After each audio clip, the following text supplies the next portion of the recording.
Hi guys good evening everyone. तो आज blog T start होता सीधा आम घर पाखे गोटे मिनी पार्क पार्क जबार कारण ये कि जे अरे अरे मुझे ओडिया साहित्य वर्णना कले सरी सरी पार्क मुझे जेहेतु मो दीदी और ता पुआ आसते से नहीं जाती पार्क बुलायापी से आम घर पाखे गोटे मिनी पार्क देखो ये पिलाटा ये चढ़ी तो जाइए खसला बेलू डरुची कौन मुझे खसी पारि मौसी तू आसे मुझे छोट पिला खेल खेल बुझेगा से खेला देन देखो ये हूँ मो दीदी आउ या ना तो छाड़ कहीपरि मो दीदी आ नंबर वन हूँ गपुरी गपुरी कम मुझे आगे कहि देखो मामू भुणी जो पागल भाया कम होती देखो मैंने जन चढ़ी जाइए खसी पारना ऊपर जा पारना तल आसी पारना पागल भाया होती देखो मो दीदी को गपुरी कौन पे कही कारण ये पिलाटा जुआड़े जीव सियाड़े गपिब गपुरी नंबर वन ये देन आम पुओ ये तार एकला चेष्टा करता कि छोट छुआ कौन कर बहुत चेष्टा कलापर भी से कम विफल हो जाता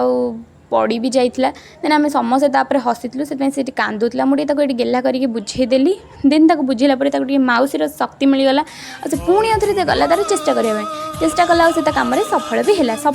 सब मन रखिए सबू कम चेष्टा कले दिन ना दिन आम आपण मैंने सफल पाइबे छाड़ बहुत साहित्य बना गला चल खाईदे खाइलु आम गुपचुप मोमो आगे जेहतु स्पाइसी खाई आइसक्रीम खाई घर पलि आसलु।